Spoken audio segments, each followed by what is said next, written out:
Let's get started. Let's talk about how a lead manager can help double your conversion rate for online leads. It's funny that you picked that title, bud. Yeah, because absolutely. I've had a lead manager who's actually running this on the background. His name's Jake. Jake, absolutely love Jake. Jake's awesome. We came up with the name lead coordinator, which is kind of like lead coordinator. There we go. The lead manager.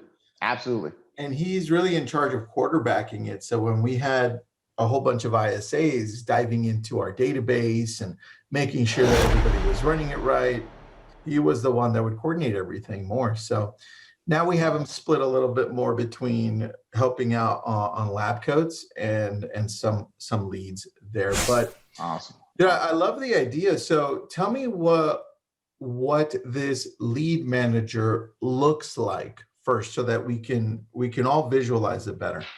Yeah, absolutely. So I think one of the things that distinguishes this role, like because there's ISA, and ISA means a lot of things to a lot of people, right? Yeah. Within PowerISA, I find it really useful, Tristan, to identify ISA as two main areas, two roles that are and the reason it's useful to separate them is because the personality tends to be different. The outbound cold calling, the grinder, the shark, going out and hunting, cold caller, right? Mm-hmm. Calling people out of the blue, taking that rejection, 99.9% rejection, they find the gold, right? That's one profile. That's one set of activities. Call it circle prospect, expireds, FISBOs. You kind of go out there to do battle. That's one role. The other role is kind of the inbound database, lead nurturing, customer service oriented ISA, right? And they're different. And yet people can do both, no doubt. We have campaigns in PowerISA that combine both. But typically people fit in one role or the other. Which one do you find is the most hired for, since you're running an ISA company? The one that is the most hired for right now, it's been a shift. 5 years ago, it would have been 90% cold calling, outbound prospecting. 5 years ago. Now it's majority lead manager. I'd say it's not 90%, but probably 60%, 70%. The majority of what we do now, I would classify as primarily a lead manager role, because the industry's shifting more towards inbound leads, nurturing, online leads, database, all that fun stuff. Well, I think, honestly, man, I think it should be, if you have a big database, right, then you should really take advantage of that and go in. And like what we use Carlos at PowerISA, that's all he does all day, right? He doesn't take inbound leads because our database is over 100,000 people, right? So he's there helping out, making sure that those people that are searching the most, favoriting, sharing, he goes in and makes sure that we're taking care of them. So I think that's something that's often overlooked when you have a larger database, that you forget to touch those and are only going after the new business, right? The new opportunities, right?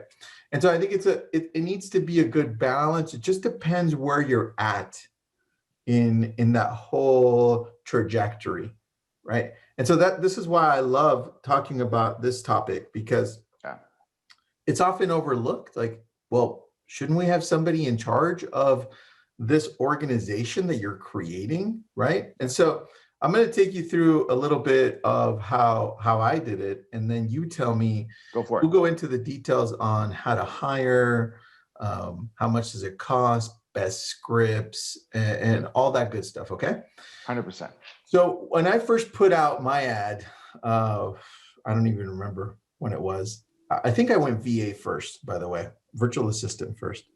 And then I decided to go in-house, and it was Jake, who's on the back end, was the first person that I sat down with.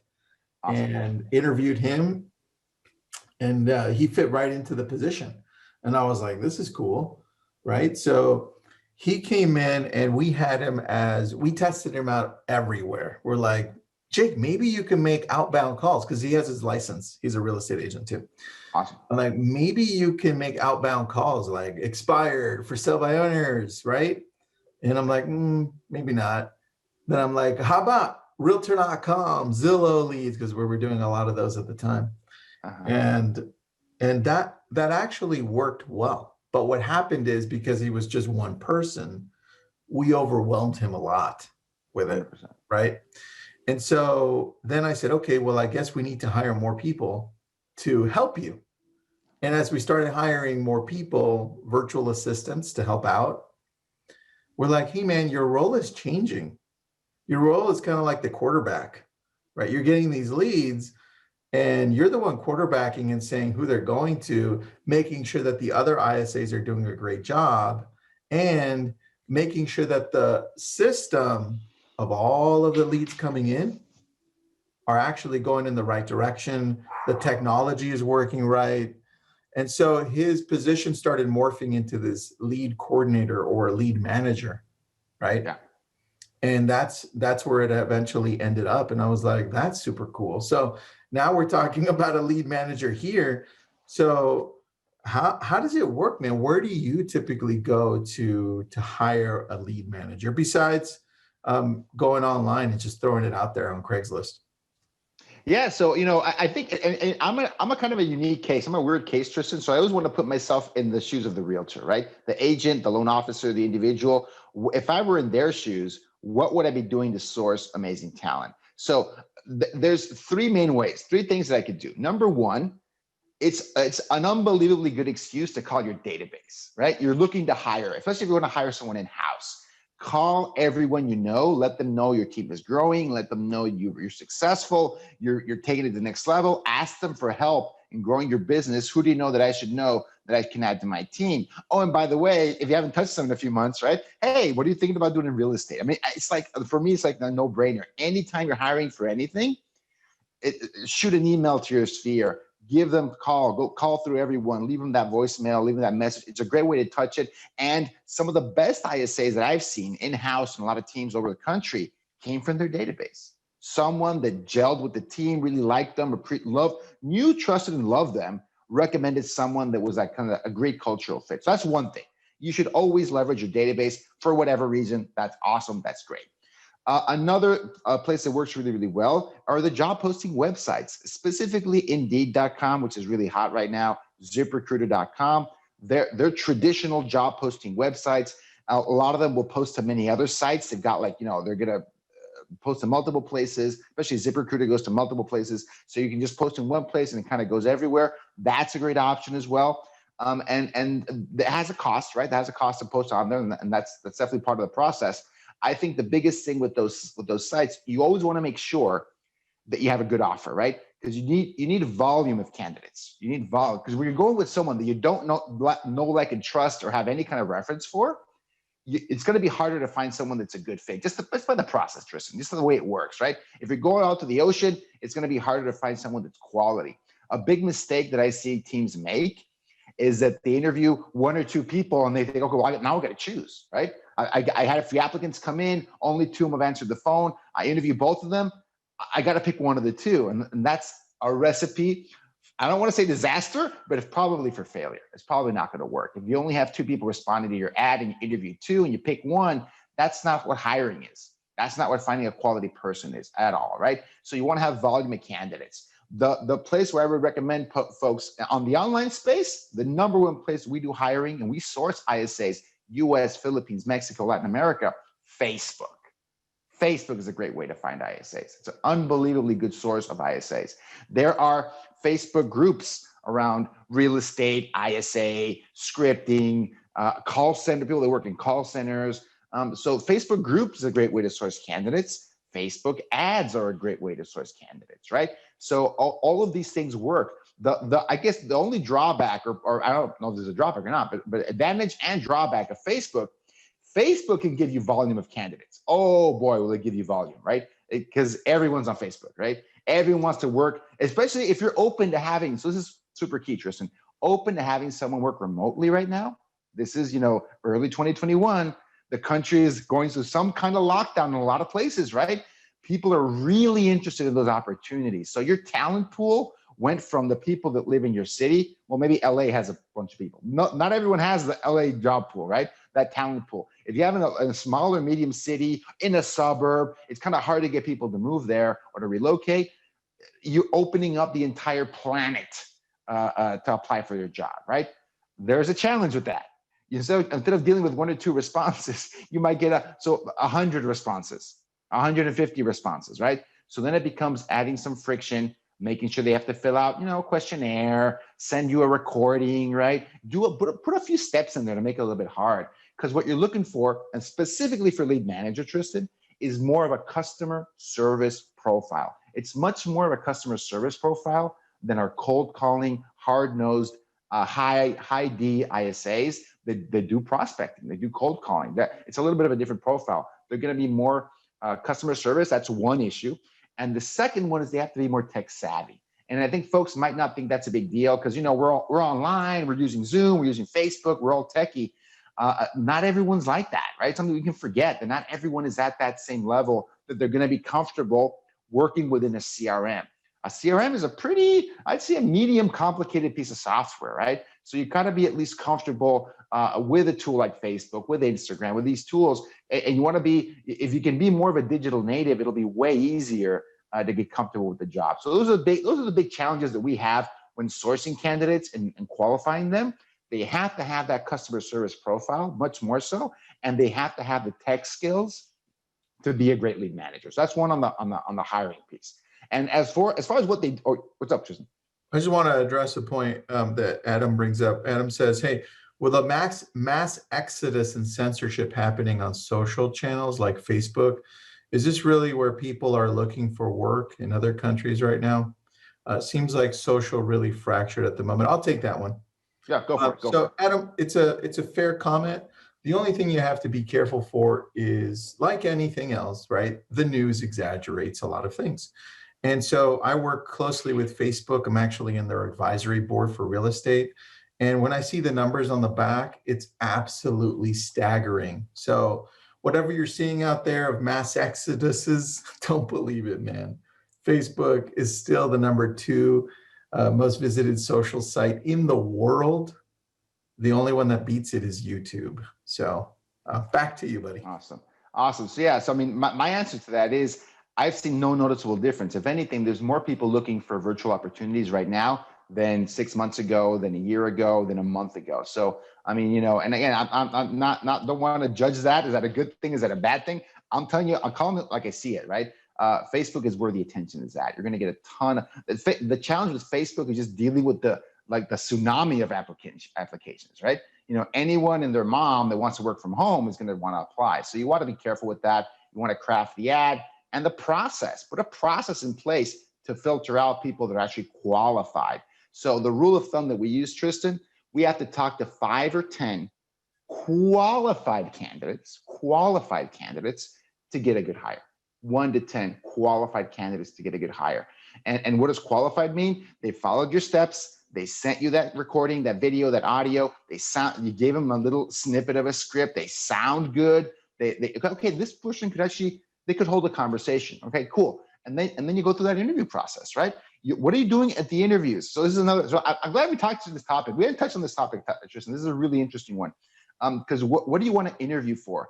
I have a sort of a controversial view on the interviewing and hiring process. Some people don't share this, and I came from Keller Williams. That's where I learned how to hire and form teams. And part of that process that I learned there was this personality assessment, right? And kind of matching personality and culture and all these things. And that's important, no doubt. What I tell folks is there's 2 flaws to the interview, right? There's 2 major flaws, and they're significant. It's almost impossible, and I've done thousands of interviews at this point, so I can actually say this with a lot of authority. It is nearly impossible to interview for values and work ethic. Your values and your work ethic. You can interview for cultural fit, for skill set, for energy, motivation. You can definitely do all those things. And interview is great. It's actually a really good test of that. But values and work ethic, unfortunately, these are keys to your success. Your values and your work ethic is like, it's the game. If you don't have the right value, you don't align on values, you can have a lot of issues. If you don't align on work ethic, you're not going to get the job done, even if you have the skill set, even if you've got the background, the experience, right? So values and work ethic, the only way we have found, and this is me, I've scaled the ISA company to 100 people. The only way I found to do that is to get people into the role and teach them to do the job and see how they do and evaluate them. Set a high standard and see if they can meet it. And you'd start to notice this, Tristan, within the first 7 days. It's very difficult to fake getting to work on time. It's very difficult to fake doing your homework and coming back, the next day, right? With studying the script. So I always tell folks, interviews are important. Check your skills, check cultural fit, are they pleasant to work with, right? That's a personality thing. But work ethic and values, do not assume that you're going to have someone in there and then keep them in the role 90 days to see if they work out, right? No. I see a lot of folks make that mistake. They want to keep a person in the role for 3 months to see if they can meet the goal. You have goals in the first week, right? That even a new person should be able to achieve, which is get to work on time, do your homework, learn the script.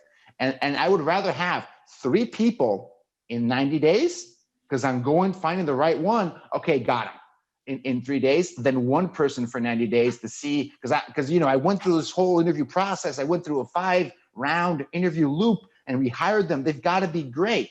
The interview is maybe half the battle. I think it's actually less than that, to be honest with you. That's true, man. I have 2 things to add. One is actually a great question from the audience, but before I get to it, I want to add something to what you're saying in regards to the interview.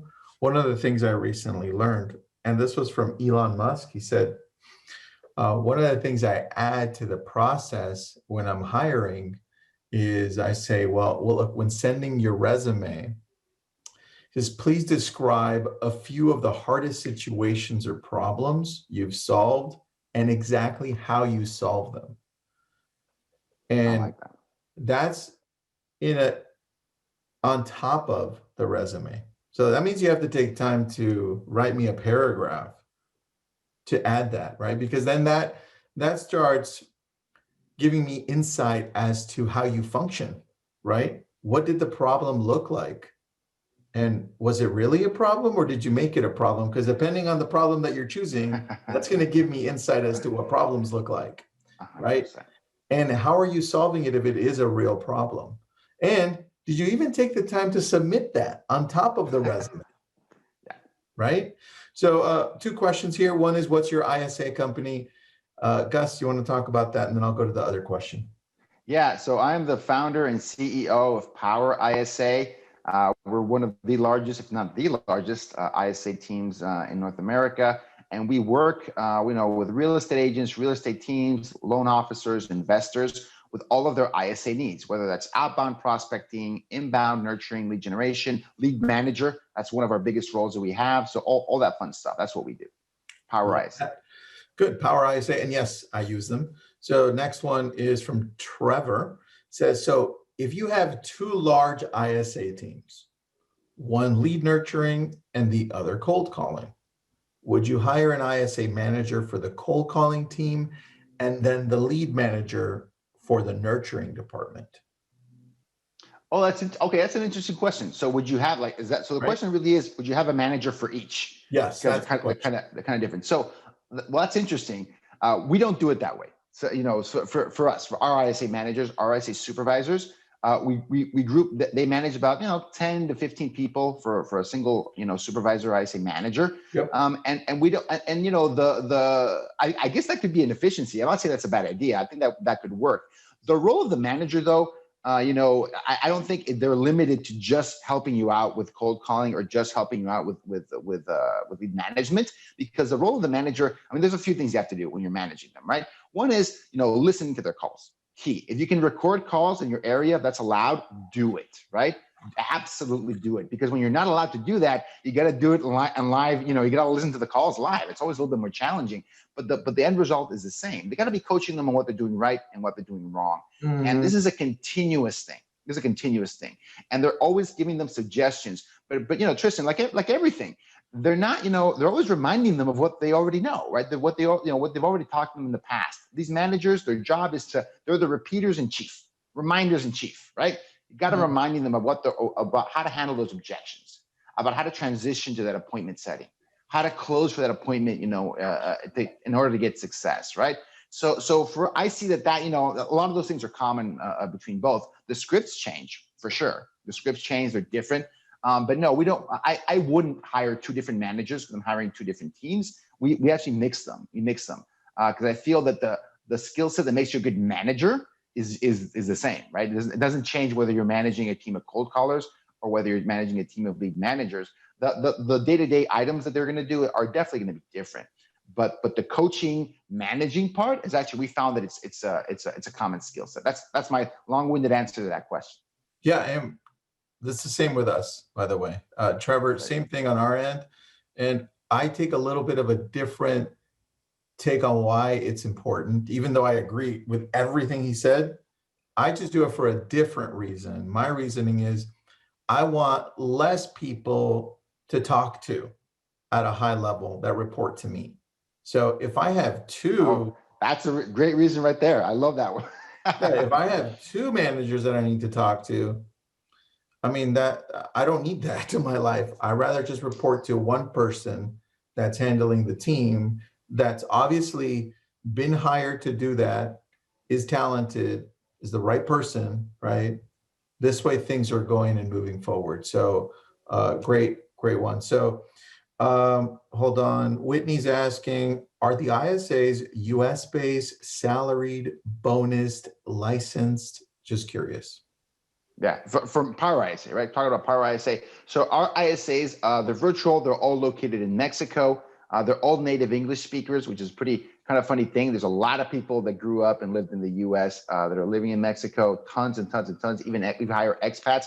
So Tristan, I hired my first former realtor as an ISA in the last month, which I thought was wild. Older gentleman relocated to Mexico, wants to make some money on the side. So I have a former realtor on my team now making ISA calls, which I think is awesome. And so, yeah, we have a lot of folks from the U.S. that work in the company, and because we have a really high bar for hiring and getting folks on the team. They're not licensed, so they work on your team as an unlicensed assistant. And yeah, absolutely. And for us, they're salaried with full benefits, right? That, and you know, when folks hire our ISAs, they hire them on a flat fee basis. They're not employees of yours, like contractors. But we have them, you know, on payroll with full benefits on our company. And then we hire them out to different campaigns. I love that, dude. All right. So you told us where to hire, right? Yeah. You're giving us an idea of their job duties, which is good because I think a lot of people get lost on that section as well. Now I need to go a little bit more as to what scripts are they using?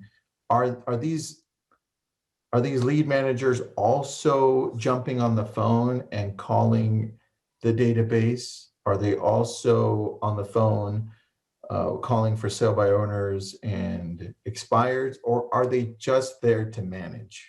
What does that look like? So I'll give you an example. So I was looking at this in preparation for this webinar. I looked at our campaigns. I said, hey, we have about 50, 60 active campaigns with dedicated ISAs, like embedded ISAs in the US, and all of them all US based. And I said, what are the top ones? The ones that are doing at the highest level, what are they doing, right? So I can actually give them some like real life examples of how this works at the highest level. And these are teams that have 1, 2, 3, 4 ISAs working within the same team. So it's a successful campaign. And not only have they figured out the role, but they're doing it at a super high level. So of the top, I grabbed the top three. The top three and the largest teams, the ones that have been with us the longest, 9, 10, 11, 12 months, they're two out of the three were lead manager campaigns. 2 out of the 3 were lead manager campaigns. So, okay, great. Let's peel that onion. What does that look like? One of them was really interesting. They were 100% focused on Facebook, right? 3 full-time ISAs. All they do day in and day out is do the initial response. They're always responding right away via phone call and text. And they're nurturing and following up and calling the uncontacted Facebook leads. Because this team manages, they generate a massive amount of Facebook leads every month. And they want to make sure Facebook leads, and they generate a lot of top of funnel Facebook leads, So it's a follow-up game, 100%, right? It is about nurturing them and moving them along and reaching out to them, right? Not just kind of talking to them and putting them in the back burner. This is not like a Zillow.com, Realtor.com scenario. This is a Facebook 6 to 12 month out scenario, typically. So they have found a massive ROI by making sure, because a lot of folks, and this is double your. Sorry, just had a message come in. So this is where the double your conversion rate comes in, because what I see typically happen with like someone doing a lot of Facebook leads is they're going to naturally focus on the ones that are a little bit further along in the process, and they're going to ignore the ones that are way out, right? Who's got time to nurture someone 6 months, 12 months, right, to get them ready to buy? And this team just did the opposite of that. They said, okay, I'm going to invest a huge amount in that nurturing process. So they not only get the low-hanging fruit, Tristan, they're going to get the huge long tail of conversion for those leads. They don't see it as a drawback that they're getting to someone early. They don't see it as a drawback. It's a huge advantage, right? That they're reaching out to you. They're just getting started in the process. There's less competition, and there's more of an opportunity to create I'm channeling my internal Howard Tager. It's an opportunity to build a relationship, right? So, and a lot of people do that at the high. Howard does it at a massive level. This team is doing it at the local level.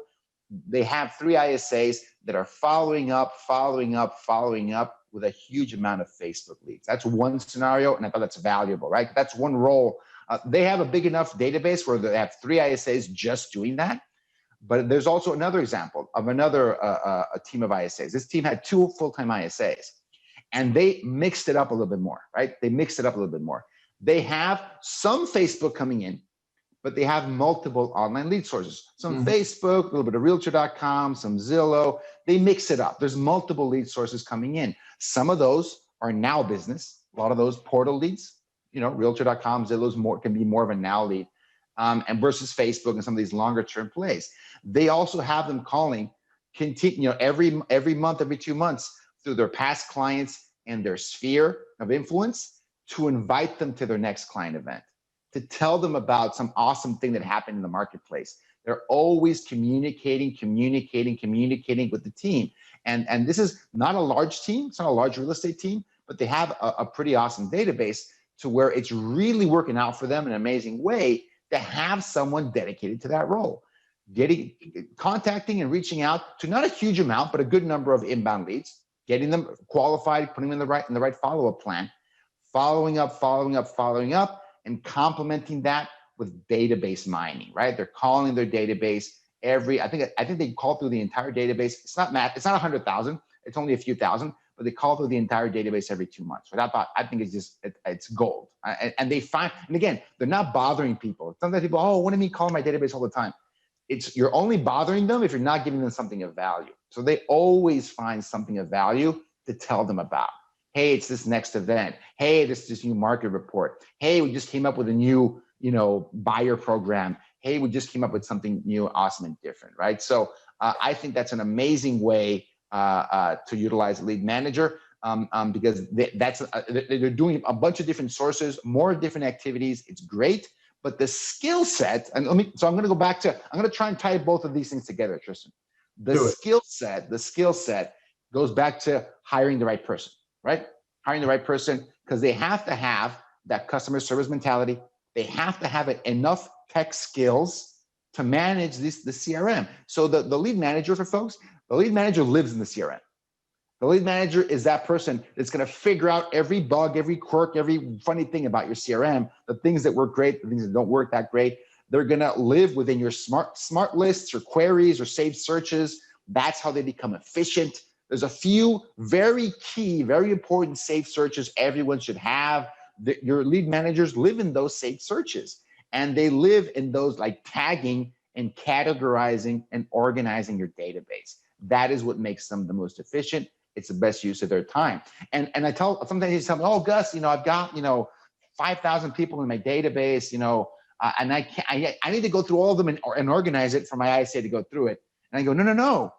Have your ISA help you organize it, right? I mean, because sometimes a lot of these databases, there's a few folks that are sphere and past clients, and there's like 80% internet leads, right? Have your ISA call through that and figure out who's doing something in the next, who's still a year out. There's a lot of people going to be until further out. Who's doing something maybe this year? Who's responding? Who's gotten pre-qualified? Yeah, Tristan. Well, there's a question on what you're saying there. Go for it. I'm saying, where does the conversion bump come in, right? And I think that's exactly what 100% I'm talking about, right? 100%. People are like, well, where should I focus? Yeah, absolutely. And I think the lead manager allows someone to focus on both the inbound that are coming in, doing that at a high level, being responsive, right? Answering via phone call or text message, having that dialogue, driving them to appointment. That's one scenario. The fresh new inbound, that's the one scenario that I think most agents understand and they're the most comfortable with. But the lead manager does the second part that's usually missing. That is the follow-up and nurturing part of it, right? The follow-up and nurturing part of the database, which a lot of folks, they kind of do, they mostly don't do, and they can kind of fall by the wayside. Having a lead, the same way you guys have it on your team, Tristan, someone focusing on database. Your database is big enough where that's all they do. In most teams, they need to focus on the new inbound, qualifying them, converting them, and following up with them, and the nurturing and the longer term follow-ups. It's the same role. They're doing both sets of activities. And when you have someone that can focus on both, then that's when you can see much better results. Yeah, I agree with you. And there's a couple of questions in regards to nurturing. And then we want to announce what you were talking about. You've got something that you want to announce. So let me answer this, and then you can announce that.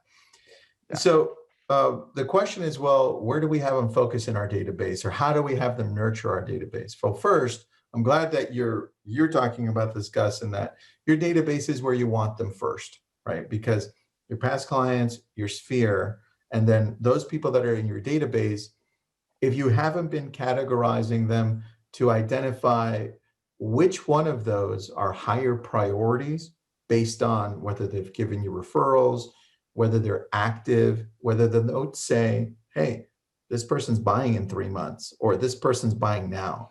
Those are the priority ones, right? That's where you have them focus. If they start favoriting homes, if they start sharing homes with friends, family, you can see it on the back end. That's who you focus on deeply. The rest, I'm not saying don't focus on them. I'm saying use a lot more automation, right? You can use dynamic ads for retargeting. You can use automation through text, through email, through other nurturing forms, right? Built into the CRMs. Or if you have the funds and you're growing, hire another ISA to nurture those, right? Like we have, right? That's what Carlos does. He goes in generalized and goes in and say, well, today I'm going to focus on these. And they're not necessarily priorities, right? Because we already have ISAs that are prioritizing those. So first step, if you haven't done it, identify which one of your people in your database are priority leads. Once you do that, then you and your agents and your ISAs can now start focusing on the right ones. But I don't think a lot of people do that first. And that's a big misstep. Yeah, absolutely. And I can, we can have a whole webinar on database, right? Like what it is, how it works, and because database, I 100% agree with what you said, Tristan.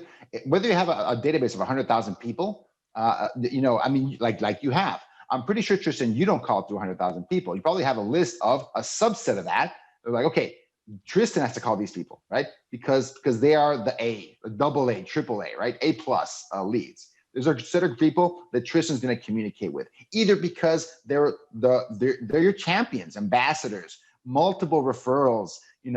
They've become a lead source in and of themselves, right? Yeah. Or they're just high touch individuals you want to keep in touch with, and a lot of your more recent past clients, right? You want to do that check-in, maybe more personalized, and friends and family that want to expect a call from you. Maybe the closest friends and family. Great, that's awesome. Mm-hmm. Everybody else, I would take time to classify those. Those are the ones that's worth it. It's typically not a huge amount of that database.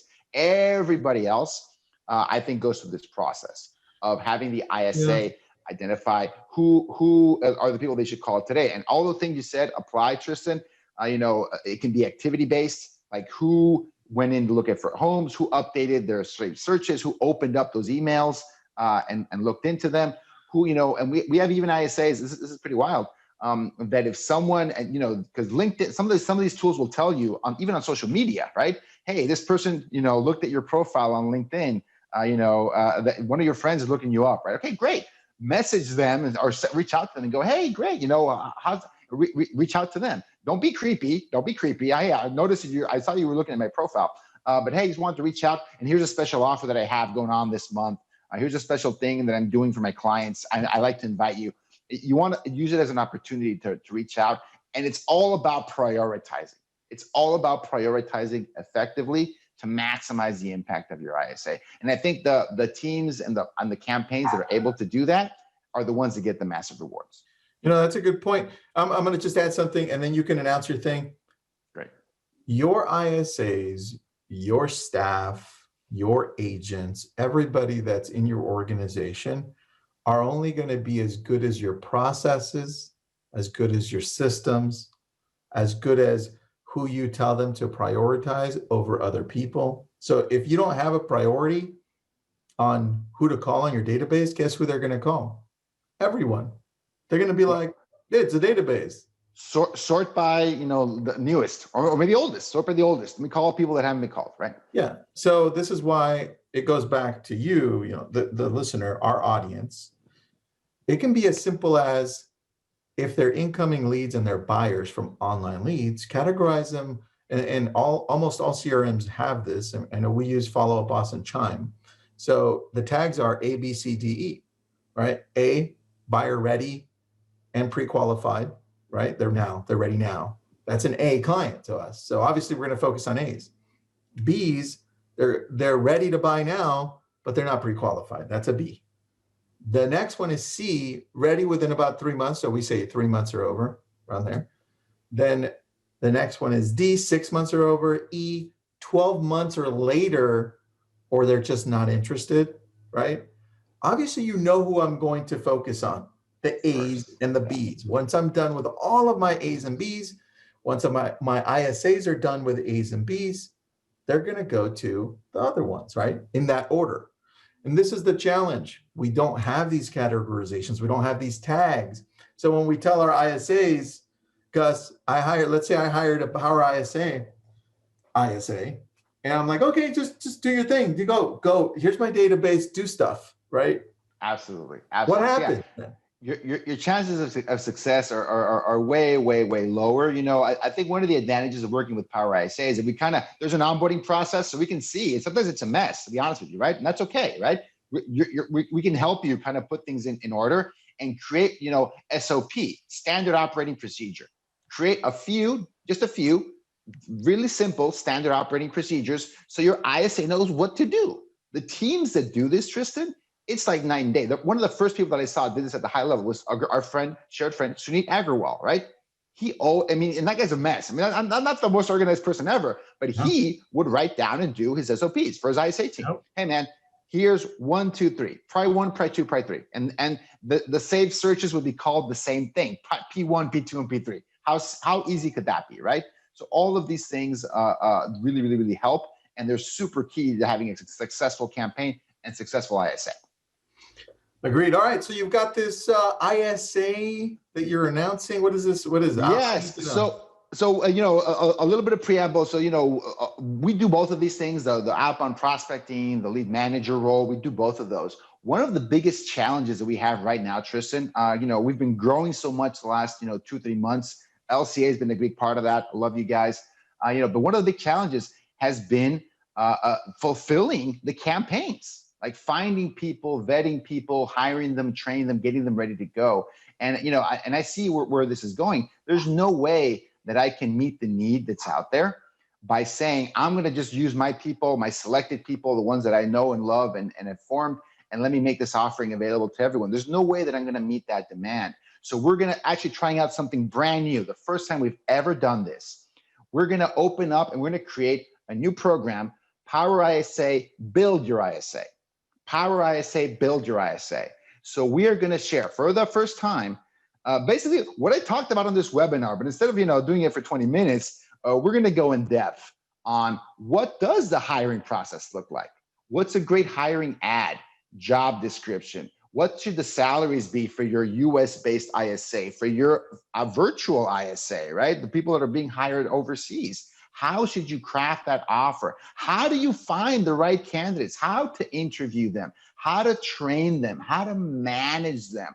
And we're not just the ISA part of it, Tristan. We're actually also going to talk about what are they going to do?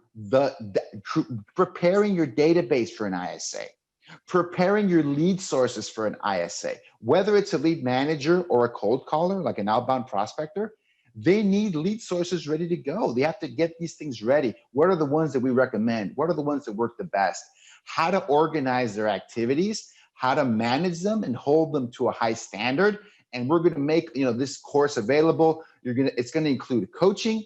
It's going to include access to our internal teams, our quality assurance team, our coaching and supervisor team, our customer success team. And they're going to have access to me as well, coaching the business owners, coaching the rainmakers on how to hire ISAs at this level. There's two huge advantages to this, Tristan. Two massive, very disruptive things that can happen. One is I'm able to service impact many more teams than what we can do right now, right? Right now, we have a cap. We can't do more than 50, maybe 60 campaigns at a time. We can't do it without sacrificing quality or results, right? It's very difficult to scale that kind of a service. With this project, we can impact hundreds of teams, right? We want to scale it up to impact hundreds and hundreds of teams. Yeah. The second thing, the cost is different, right? The cost is actually way different because you don't have to have all of PowerISA, all of our teams full-time doing this for you, right? We're teaching you how to do this on your own. Instead of having to pay for an ISA 10, 11, 12, 13, 14, $15 an hour, that's what an experienced ISA is going to cost you. You can actually hire good talent for $4, $5, and $6 an hour. I mean, that's a benefit that we're passing on to you. But that only works. So lower cost doesn't always mean better. Lower cost is better if it's the right person, trained the right way, managed the right way. So that's how we kind of fill in that gap. That's a really good point. I think the biggest challenge is being able to hire talent and letting them know what to do, right? And the process 100%. on helping them grow. Yeah. So this course is going to go from the lead sources, the databases, the what the ISA should do to perform at a high level, through the hiring process, through the the training and management process. So it's going to be a pretty awesome offering. We're launching it. We're going to go live in a couple of weeks. This is going to be our first generation, right? So we're not looking for 100 people to join this. We're actually just looking for 10 people to sign up. They want to be our beta testers. They're going to be our beta users, the first generation. And that's what we want. We're not looking to, get everyone signed up on this thing. So if you're interested, if you've always been thinking about hiring an ISA, building out your current ISA team, if you've been struggling with this, right?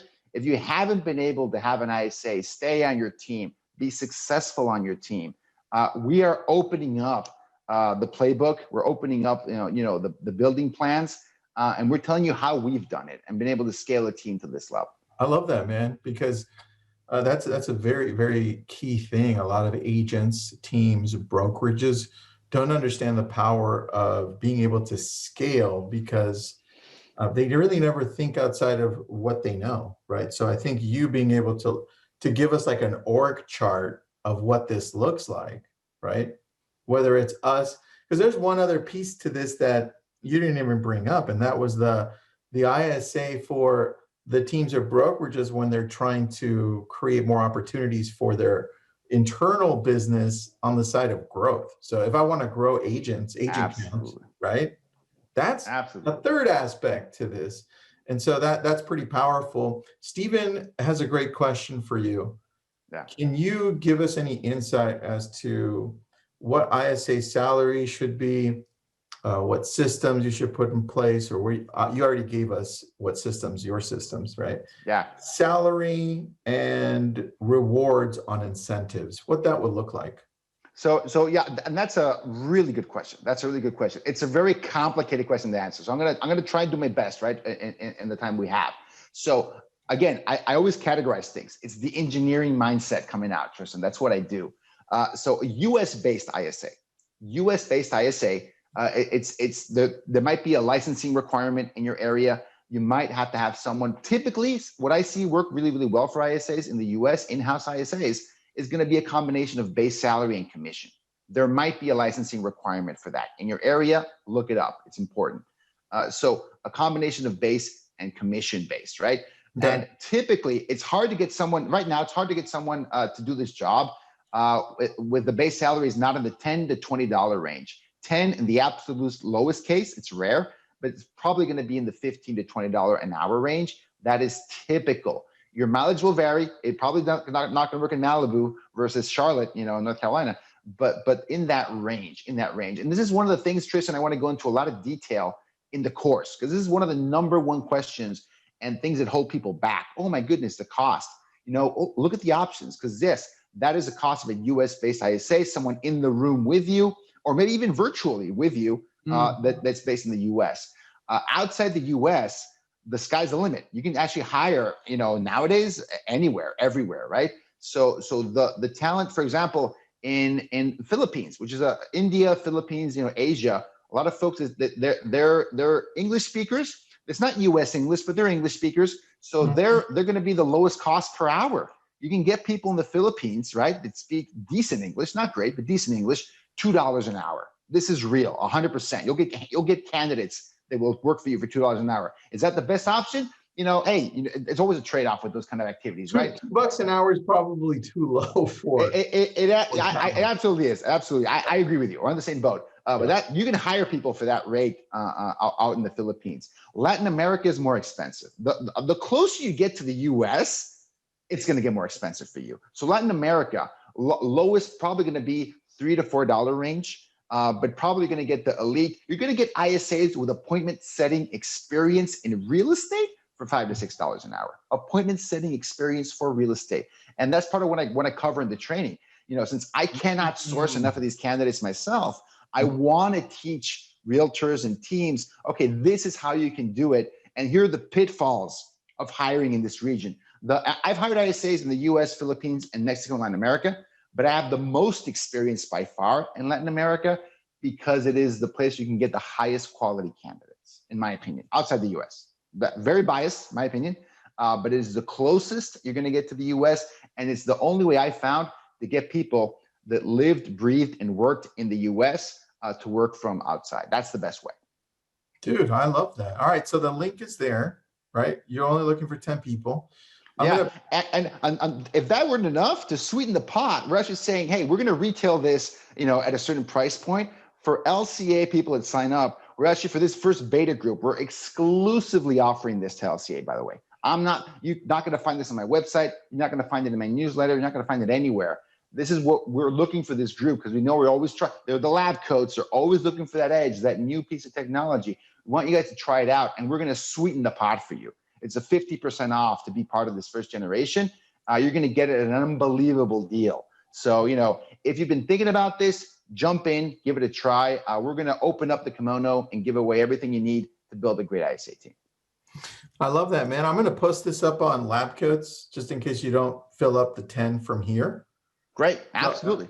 I'm going to pin it to the top in the next hour. I'm just waiting for a graphic. Do you have a graphic for this by any chance? I don't have a graphic for this yet. Our team create one, then maybe I'll post it later in the day because we have no problem. Graphic. No rush. And with the scripts, what do the scripts look like in regards to how you train them or what they go after when it comes to you specifically, right? Teaching versus us, because I have a set of my own scripts, right? So I'm not going to be like, absolutely, hey, right?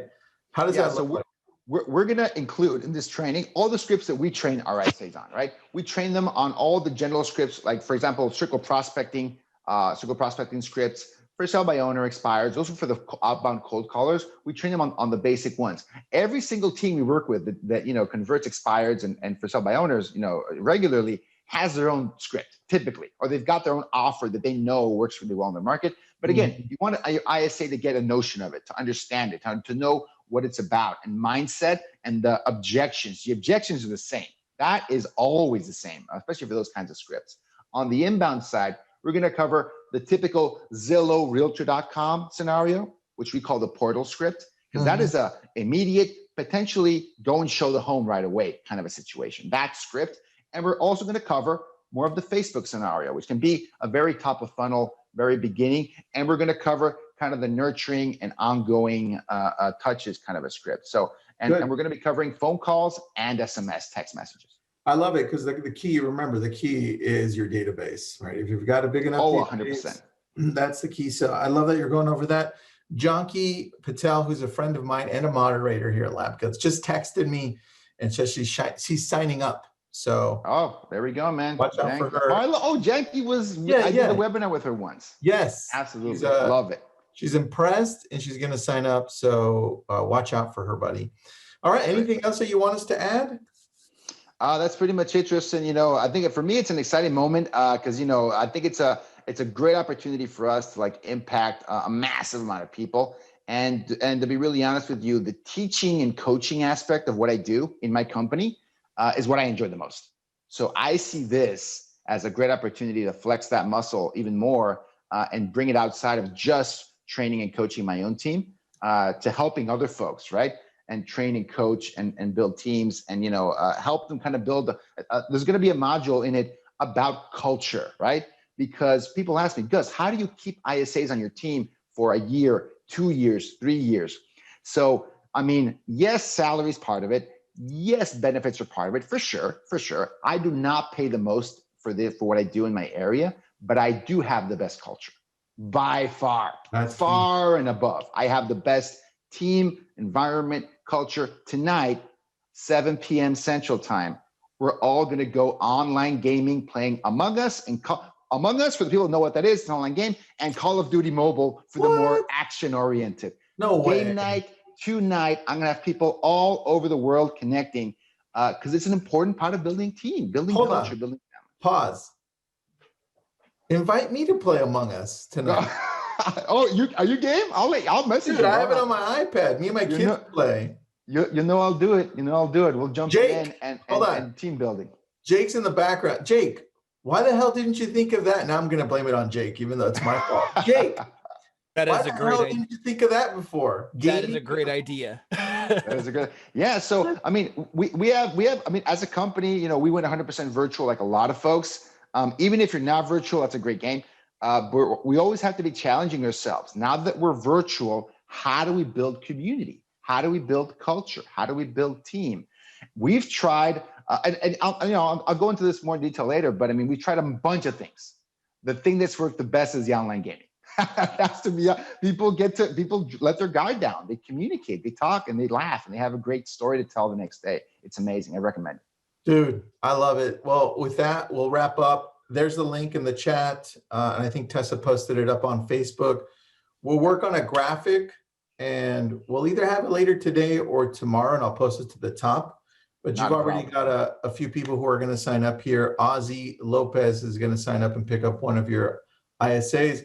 Jonky's going to sign up for this specific thing that you put up there. Trevor, thanks for being on. Thanks for bringing great questions, Trevor, by the way. Awesome. And let's do it. Thank you so much, guys. Awesome. Gus, thanks, everybody. I'll see you next time, buddy. We always pick good topics, man. So thank you. Man, it's amazing. Appreciate you, man. Thanks.